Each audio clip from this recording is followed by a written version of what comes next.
filthy savage, Leonard Marsh snarled, his boots stomping into Nadie's tent as she wove an Ojibwe necklace by flickering lamplight. Her heart raced as she shielded her drunken brother Migizi from Marsh's venomous glare. But when Marsh shoved him to the ground, Nadie's rage exploded. She hurled the necklace, grazing Marsh's cheek, sparking a firestorm of accusations that branded her a criminal in 1922 Minnesota, forcing her to choose: betray her sacred craft to save Migizi or flee to protect her people's legacy. Nadie, a 26-year-old Ojibwe woman in 1922 Minnesota, pours her soul into crafting traditional jewelry, each bead a whisper of her ancestors' stories. Trapped in a white-run circus, she performs as a glamorous native to sell her work, enduring sneers from outsiders and scorn from her tribe for selling out. Her heart aches for Migizi, her 19-year-old brother, broken by abuse at a boarding school and drowning in whiskey. Torn between saving him and preserving her culture, Nadie's quiet love for Henry, a white playwright in the circus, deepens her struggle as both worlds reject their bond. Nadie sat cross-legged in her tent, the oil lamp's dim glow casting shadows as her fingers wove beads into an Ojibwe necklace. Each bead was a prayer, a link to her ancestors, but her heart churned with worry for Migizi, her 19-year-old brother, lost again to whiskey in the 1922 Minnesota night. The circus crowd's distant cheers stung, reminding her of her role as the glamorous native, a mockery of her heritage. She counted the coins in her pouch, too few to afford Migizi's treatment.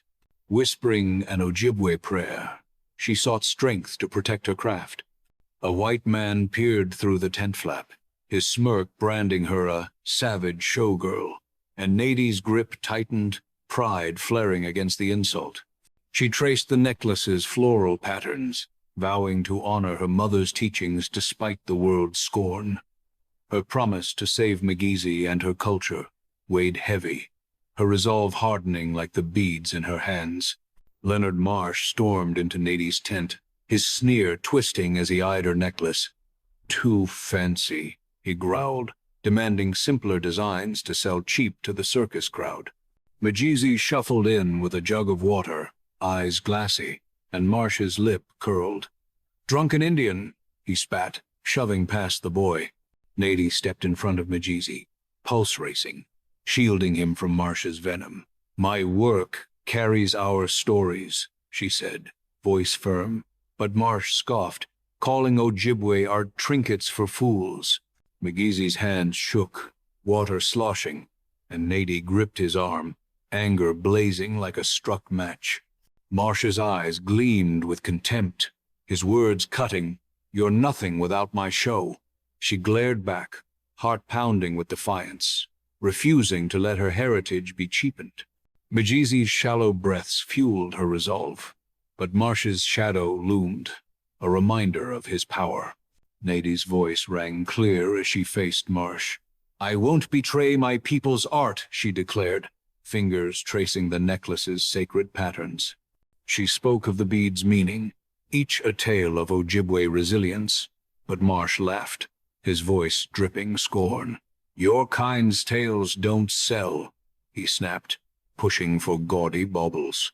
Nadie stood taller, eyes blazing, refusing to yield her craft. Marsh's face darkened, his threat sharp. "Defy me, and you're out no pay, no tent." She held his gaze, heart thumping, knowing refusal risked Migizi's treatment. Migizi watched, his expression mingling fear and pride, his trembling hand brushing hers. Nadie's resolve burned. She'd rather starve than let Marsh defile her heritage. The air crackled with tension, Marsh's power a storm cloud over her defiance. Henry's voice broke the tension as he stepped into the tent, his lean frame taut. "Her work's real art," he said, challenging Marsh's sneer. Marsh shoved him aside, snarling, "Stay out of this, dreamer." He grabbed Migizi's shirt, yanking him forward, and water splashed across the dirt. Migizi's eyes widened, a choked cry escaping as he tore free, fleeing into the night. Nadie lunged to follow, but Marsh's arm blocked her, his breath hot with menace. "You'll regret this," he growled, his bulk filling the entrance. Her heart twisted, picturing Migizi alone, lost in pain. Henry touched her shoulder, voice urgent. "I'll find him." Nadie nodded, throat tight, torn between chasing her brother and facing Marsh's wrath. The circus's noise faded, drowned by her fear for Migizi. Marsh's taunts echoed, each word a blade. "Your brother's a useless drunk." Nadie's hands shook, clutching the half-finished necklace, rage boiling over. "Leave him alone," she hissed, voice sharp enough to cut. Marsh sneered, stepping closer, his bulk towering. "You're both parasites," he spat, finger jabbing the air. In a flash, Nadie flung the necklace, beads scattering as it grazed Marsh's cheek, drawing blood. He roared, clutching his face, eyes wild with fury. "You'll pay for this, savage!" he bellowed, storming out to summon the law. Nadie's chest heaved, defiance warring with dread as Henry pulled her back, his hands steadying her trembling frame. The tent felt smaller, the weight of her actions crashing down. She was now a fugitive. Nadie sank to the dirt floor, hands covering her face as Marsh's threat echoed. "The sheriff's coming for you." Her mind raced, picturing Migizi shivering in an alley, his addiction a chain she couldn't break. She clutched the scattered beads, her mother's voice whispering, "Protect him, protect our ways." Henry knelt beside her, voice low. "Migizi's hiding near the river, I'll bring him back." Nadie's eyes burned, torn between fleeing to save her craft and staying to fund Migizi's care. The circus's din pulsed outside, a reminder of her trapped life. She weighed her choices, obey Marsh and betray her soul, or run and risk losing her brother. Her fingers traced a bead, its cool surface grounding her as fear and resolve collided. Henry sat beside Nadie, his presence a quiet anchor in the tent's dim light. "I've seen your strength," he said, recounting how her jewelry inspired his plays. Nadie's throat tightened, her voice barely a whisper. "My tribe shuns me, calls me a traitor." Henry's hand found hers, steady and warm. "You're not alone," he promised, his sincerity piercing her doubt. She searched his face, wary of trusting a white man, yet his words stirred hope.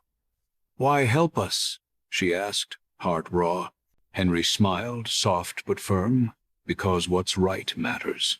Her chest loosened, a flicker of warmth breaking through her fear, though Migizi's absence gnawed at her soul.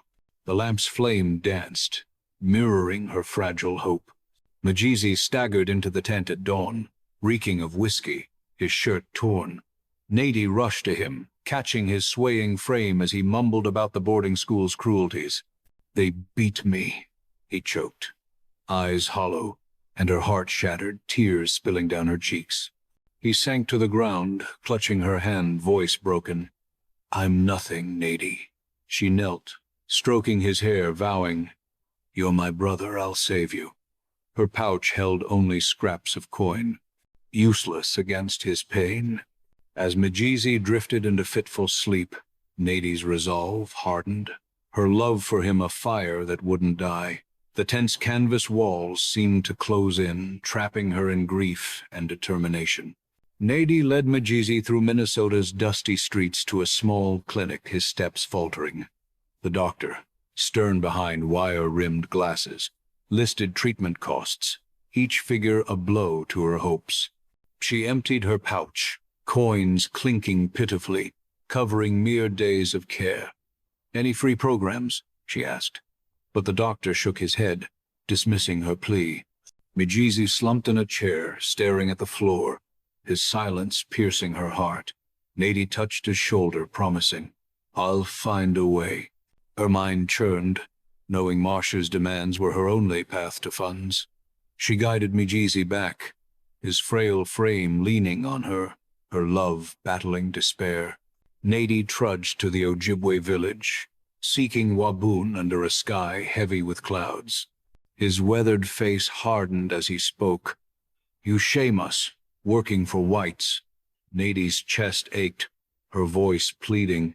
"I do it for Migizi." Waboon's eyes narrowed, unyielding.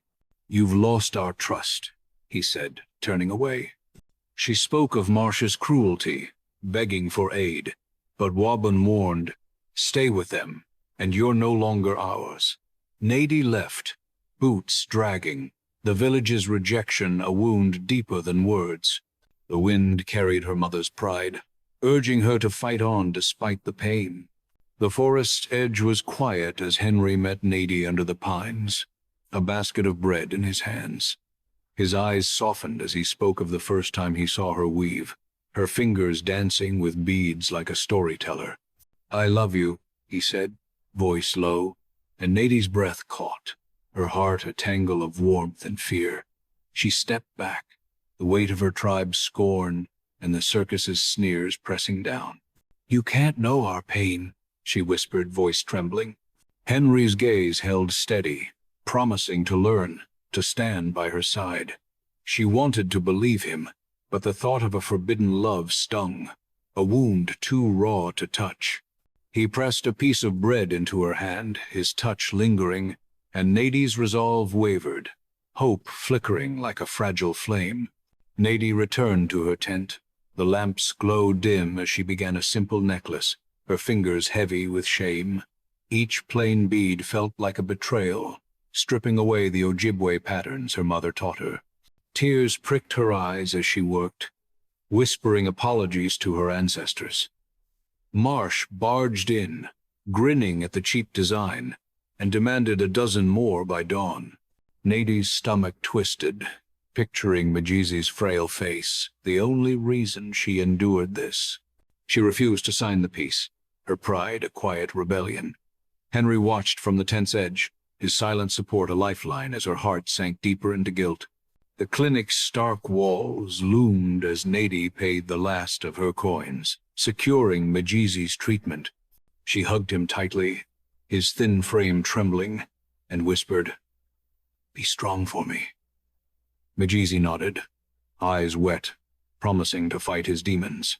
The doctor warned of a long road but saw hope in Migizi's resolve. Nadie's chest lightened, a rare moment of relief, but the circus's shadow lingered, chaining her to Marsh's demands. She kissed Migizi's forehead, her love a fierce vow to keep him safe. As she left, the weight of her compromise settled in, the cheap necklaces a stain on her soul. The dusty path back felt endless, her steps heavy with sacrifice.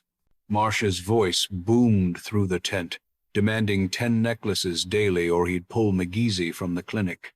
Nadie's heart pounded, her voice sharp.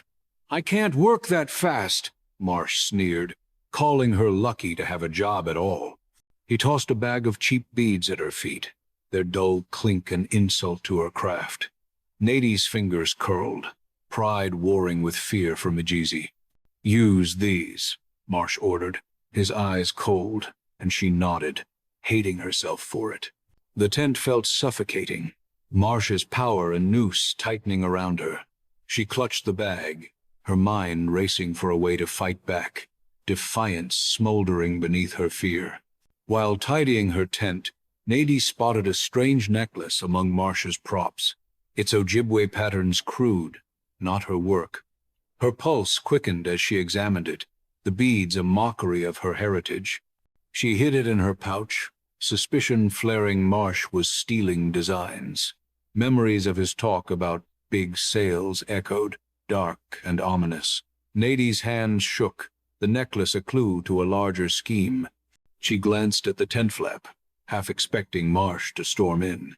The lamp's light wavered, mirroring her unease as she vowed to uncover his plans.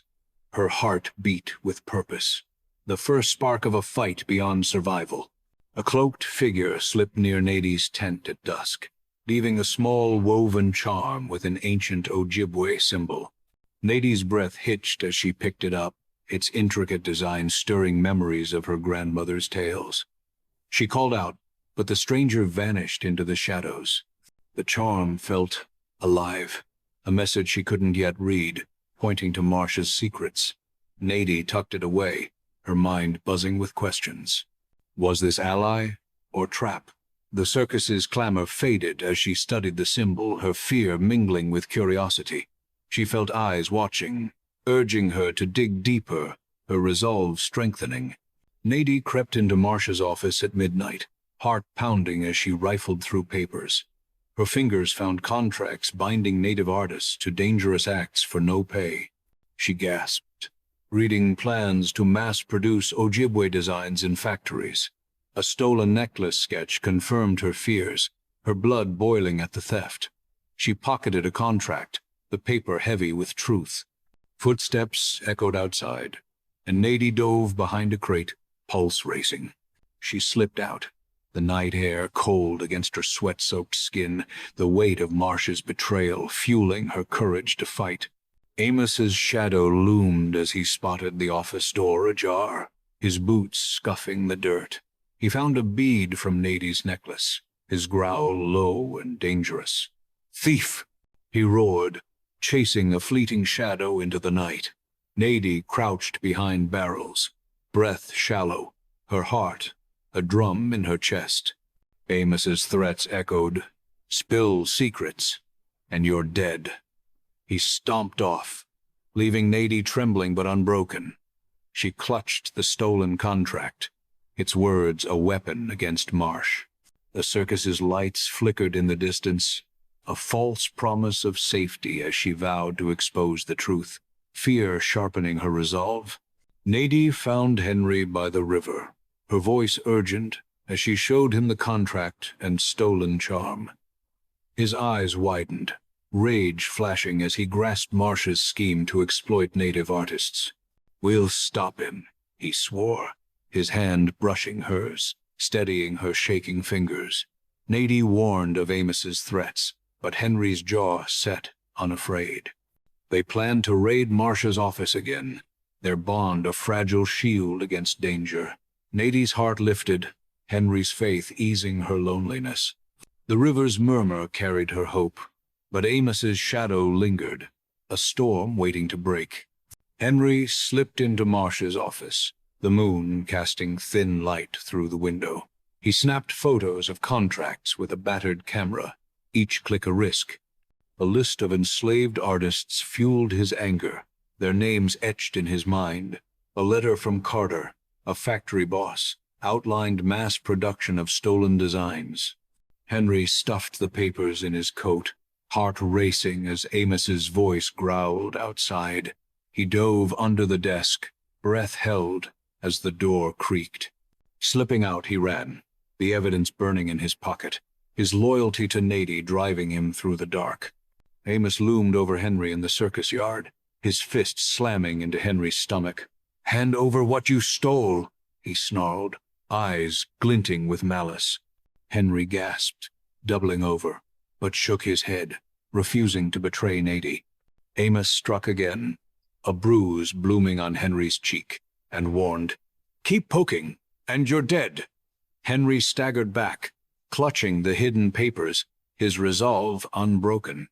He stumbled to Nadie's tent, blood trickling from his lip, and whispered, "I won't stop." Nadie's heart clenched as she cleaned his wounds, her fingers trembling with guilt and gratitude. Amos's threat echoed in her mind, a dark cloud over their fragile plan, but Henry's defiance sparked her courage to fight on. Nadie met the cloaked stranger, the weaver, near her tent at twilight, his eyes hidden under a hood. He pressed a scrap of paper into her hand, scrawled with the location of Marsh's secret warehouse. "The truth lies there," he murmured, his voice low and urgent. Nadie questioned his motives, but the weaver's charm, etched with Ojibwe symbols, felt like a call to trust. She hid the note, her pulse quickening with hope and fear. The circus lights glowed in the distance, a false beacon as she planned her next move. Was this a path to justice or a trap? Her heart urged her forward, clinging to the weaver's cryptic aid. Nadie's world crumbled when a clinic worker found her, saying Migizi had fled treatment, lost to whiskey again. She scoured the town's alleys, heart pounding, until she found him slumped against a wall, eyes vacant. "I can't do it," Migizi sobbed, his voice raw with shame. Nadie knelt, wrapping him in her arms, tears falling as she whispered, "You're enough." She led him back to the tent, his weight heavy on her shoulder, and tucked him into a blanket. The sight of his trembling hands broke her, but she vowed to try again. The lamp's dim light cast long shadows, mirroring her despair as she clung to love for her brother. Nadie trudged to the Ojibwe village, clutching the stolen necklace, and faced Waboon under the elder's watchful eyes. "Marsh steals our art," she pleaded, showing the crude copy. Waboon's face remained stone, his voice cold. "Prove you're still one of us." Nadie spoke of Migizi's pain, her voice cracking, begging for their help. Waboon demanded hard evidence, unconvinced by her words.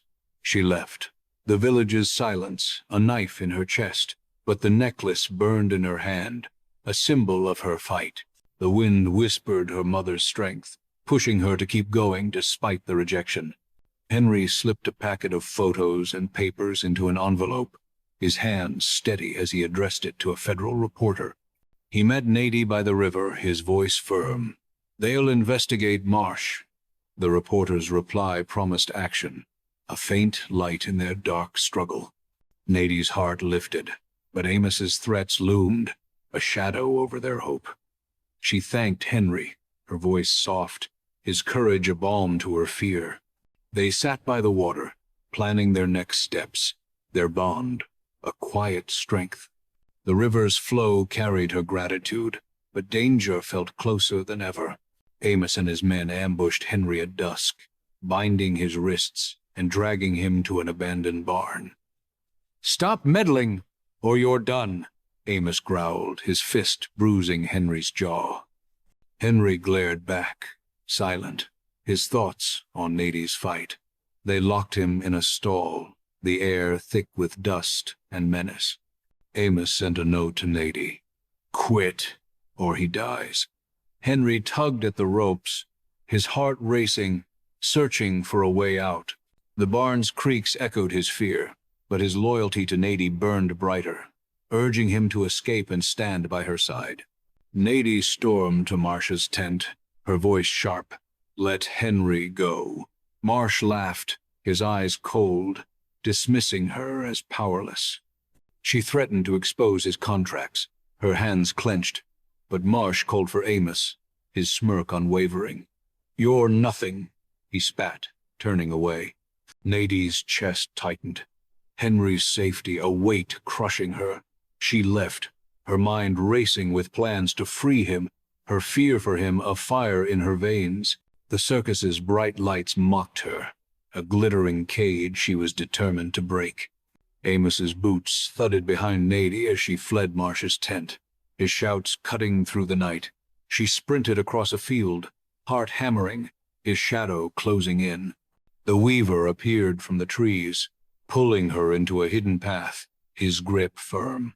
They wove through the forest, Amos's curses fading, and Nadie gasped, safe but shaken. "Why help me?" she asked.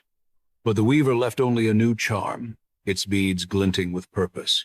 She clutched it, suspicion warring with gratitude. The moonlit trees stood silent, guarding her resolve to save Henry and stop Marsh. Judge Walton's men stormed the Ojibwe village, seizing Waboon with false charges of inciting trouble.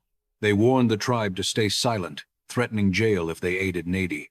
She heard the news from a runner, guilt flooding her for dragging Waboon into danger. Nadie slipped into the village, but elders turned away, their eyes hard with distrust. "I'll free him," she vowed, her voice trembling, though no one listened. The weight of her isolation crushed her, but Waboon's courage fueled her fight. She left, the village's quiet, a heavy shroud, her heart set on justice. Nadie gathered young Ojibwe by the river, her voice fierce as she planned a ceremony to expose Marsh. She showed them the stolen necklace, its beads, a cry for their heritage. They built a small stage, their hands quick with purpose, and Nadie rehearsed her speech, heart pounding with hope. She tucked the necklace in her pouch, a symbol of their fight. Some villagers joined, wary but moved by her passion. Nadie prayed under the stars, asking her ancestors for strength. The river's song lifted her, a promise of unity against Marsh's greed. The Ojibwe ceremony began under a starlit sky, the village's small stage adorned with woven banners. Nadie stepped forward, her voice steady, accusing Marsh of stealing their art. Judge Walton's men burst through the crowd, shouting for dispersal, their boots trampling sacred ground. Nadie pressed on, clutching the stolen necklace. But Amos charged, his fist striking Migizi's head. Migizi crumpled, blood seeping from his temple, and Nadie's scream tore through the chaos. Villagers pushed back, their cries rising, as Walton's men drew batons. Nadie fell to her knees beside Migizi, her hands shaking, begging him to wake. The ceremony dissolved into a storm of shouts and shoves, her heart shattering as she held her brother, fear and fury colliding. Nadie carried Migizi to a quiet tent, her arms aching under his weight. She bandaged his wound, her fingers slick with blood, whispering prayers for his life. Migizi stirred, his voice weak. "I'm sorry, Nadie." Tears streamed down her face as she hugged him, vowing, "You're my reason to fight." She recounted their plan to stop Marsh, her voice fierce despite the pain. Migizi squeezed her hand, his eyes flickering with hope. The tent's dim lamp cast soft light, wrapping them in a fragile cocoon of love. Nadie's heart steeled, ready to face the storm for him. The weaver found Nadie at dawn, his cloak blending with the mist. "I worked for Carter," he confessed, revealing his past as an Ojibwe artisan enslaved by greed. His voice cracked, recounting lost family, and Nadie's chest tightened, seeing her own pain in his eyes. He handed her a list of witnesses, victims of Carter's schemes. "Make them pay," he urged, his gaze fierce. Nadie nodded, trust blooming despite her doubts. She tucked the list away, its weight a promise of justice. The morning air felt alive, carrying her renewed purpose to honor Migizi and her people. Nadie followed the weaver to a hidden warehouse, its doors creaking under moonlight. Inside, crates held papers detailing Marsh's theft, her hands trembling as she read. She photographed contracts, each word a betrayal of her people. A letter from Carter confirmed factory plans, fueling her anger. Footsteps echoed, and they hid behind crates, hearts pounding. Nadie slipped out with a stack of papers, her breath ragged. The warehouse loomed like a tomb, but the evidence burned in her hands, a weapon to end Marsh's reign. She felt her ancestors' strength, urging her forward. Carter's men torched the warehouse at midnight, flames roaring as Nadie arrived, her heart sinking. Ashes rained down, the evidence she'd seen reduced to dust. She fell to her knees, despair clawing at her, believing all was lost. The weaver appeared, his voice calm. "You still have the papers?" Nadie checked her pouch, relief flooding as she found the contract safe. She thought of Migizi, his fragile hope driving her on. The fire's glow lit her face, transforming grief into a fierce vow to fight. The night swallowed her cries, but her spirit burned brighter. Nadie entrusted the papers to the weaver, who promised to deliver them to a federal agent. She wrote a letter, detailing Marsh's crimes, her words sharp with truth. The agent's reply vowed a thorough probe, a faint hope in the darkness. Nadie included the stolen necklace, its beads a silent plea for justice. She met the weaver by the river, his nod, a quiet assurance. Her heart lifted, though fear lingered, knowing time was short. The water's flow mirrored her resolve, carrying her faith in a reckoning. She stood taller, ready to face what came next. Migizi sat up in the tent, his eyes clearer, voice soft. I want to help. Nadie's heart swelled, tears pricking as he apologized for his weakness. She shared their plan to expose Marsh, her voice warm with pride. Migizi vowed to stay strong, his hand clutching hers. She gave him a bead from her mother's necklace, a token of luck. His smile, rare and bright, lit her soul. The tent felt like home, their bond a shield against despair. Nadie's love for him burned, a fire to carry her through the fight. Henry slipped into Nadie's tent, his face bruised but alive, having cut his ropes in the barn. A circus hand helped me, he said, voice hoarse. Nadie rushed to him, her arms wrapping tight, relief flooding her. He recounted his escape, his loyalty to her unwavering. They sat close, planning to strike at Marsh's big show. Henry's hand found hers, his strength a lifeline. The lamp's glow warmed their faces, hope rising like dawn. Nadie's heart raced, their shared fight a bond stronger than fear. Nadie and Henry huddled by the river, plotting to reveal Marsh's crimes at the circus's grand performance. The tribe can join us, Nadie urged, her voice fierce with vision. Henry promised to rig the stage for her speech, his eyes bright with resolve. They divided tasks, Nadie to rally the Ojibwe, Henry to guard her. She thought of Migizi, wanting him to see their victory. Henry squeezed her hand, vowing to stay by her side. The river's rush echoed their urgency, a call to risk everything for justice. Nadie's spirit soared, ready to face the storm. The Ojibwe village buzzed as Nadie spoke, her voice ringing with truth about Marsh's theft. She showed the stolen necklace, its beads sparking murmurs of anger. Waboon, freed from jail, stood beside her, his nod a blessing. Villagers agreed to march on the circus, their hands crafting signs of protest.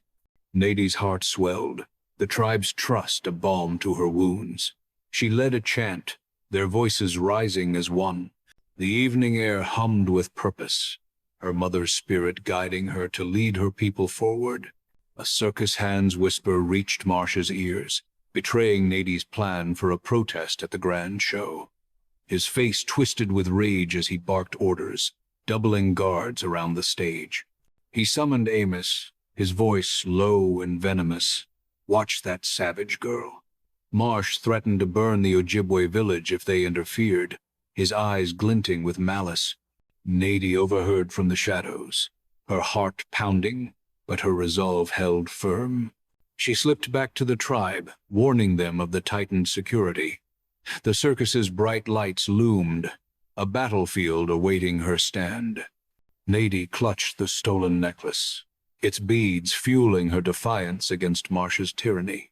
The weaver appeared at dusk, leading a frail man, an Ojibwe artisan broken-ditched by Carter's cruelty. I was his slave, the witness said, voice raw, recounting years of forced labor. Nadie's chest tightened, his pain echoing her own. He vowed to testify against Marsh, his eyes fierce. Nadie scribbled his story, each word a weapon for the stage. The weaver urged, "This is our chance." She nodded, heart racing, knowing his voice could sway the crowd. The camp's quiet hum steadied her, the witness's courage a spark to her fire. She hid his account, ready to face the circus's glare. Nadie rallied the Ojibwe near the circus, their faces set with purpose. She rehearsed her speech, voice trembling but strong, picturing Migizi's proud smile. Villagers hoisted signs, their chants rising like a storm. Nadie checked the stolen necklace in her pouch, its beads her anchor. Henry signaled from the stage, guards distracted, his nod a lifeline. She prayed to her ancestors, strength flowing through her. The circus's roar grew closer, a beast she'd face head-on. Nadie's heart thumped, ready to claim her people's truth. The circus tent pulsed with life as crowds flooded in, laughter clashing with Nadie's racing heart. She stepped onto the stage, Ojibwe regalia glowing, and accused Marsh of theft, voice cutting through the din. Gasps rippled, some jeered, others leaned in. Marsh lurked backstage, face pale with fury. Nadie raised the stolen necklace, its beads gleaming, exposing his greed. The tribe chanted, their voices a thunderclap of support. Lights blazed, searing her skin. But she stood tall, her truth a blazing fire against the circus's lies. Amos charged the stage, his roar shaking the air, hands clawing for Nadie. Henry leaped forward, shoving him back, fists clenched. Villagers surged, shielding Nadie, their cries drowning Amos's threats. Chaos erupted, spectators scrambling, as Nadie's voice rose, unbroken, naming Marsh's crimes. Amos drew a knife, its glint deadly, but the tribe wrestled him down. She called to the crowd, pleading for justice, her heart a drum of hope. The stage shook, a battleground where her truth fought to shine. The weaver's witness climbed the stage, his voice steady, recounting Carter's brutality. The crowd hushed, his words a hammer, shattering Marsh's facade. He pointed at Marsh, branding him a thief, and murmurs grew to roars. Nadie held up a contract, its ink proof of his sins. Spectators turned, their boos aimed at Marsh, who shrank, cornered. She stood beside the witness, their shared pain a beacon. Marsh bolted for the exit, but guards blocked him, his empire crumbling. The tent vibrated with rage, justice clawing free. Federal agents stormed in, badges flashing, cuffs snapping on Marsh and Walton. An agent thanked Nadie, confirming Carter's investigation, his voice calm but firm. The crowd cheered, some stunned as Marsh's head bowed in defeat. Nadie hugged Henry, tears mixing with triumph, her heart soaring. The tribe sang an Ojibwe hymn, its melody a balm to their wounds. She looked skyward, feeling her ancestors' pride. The agents led Marsh away, his shadow fading, as justice claimed the stage. In the chaos, Amos shoved Migizi, who fell hard, blood pooling from his head. Nadie ran to him, cradling his limp form, her screams piercing the din. "Stay with me," she begged, her hands slick with his blood. Migizi's eyes fluttered, voice faint. "You're my hero." His breath stopped, his hands slackened hers, and Nadie's world shattered, sobs racking her. She held him close, grief a knife in her soul. The crowd's noise faded, leaving only her love for him, eternal and broken. Agents swarmed Carter's factory, uncovering ledgers that sealed his fate. Nadie's papers, sharp with truth, led to his arrest, his plans for stolen designs crushed. The Ojibwe art stood safe, its spirit unbroken. Nadie learned of the verdict, her heart heavy but sure. Justice won for her people. She thought of Migizi, his smile her guide, vowing to live for him. The tribe hailed her, their protector, their trust, a warm embrace. The sky cleared, a promise of peace, as she carried his memory forward. Nadie stood among her tribe, their faces bright with pride, welcoming her as kin. She wove new necklaces, each bead a vow to her heritage, Migizi's spirit in every thread. Henry joined her, their love defying old hates, building a gallery for Ojibwe art. Migizi's sacrifice burned in her, a fire to guard her people's ways. Marsh and Carter rotted in cells, their crimes laid bare. Nadie gazed at the stars, feeling Migizi's presence, her heart whole despite the ache. The village hummed, alive with hope, as she honored her brother's legacy.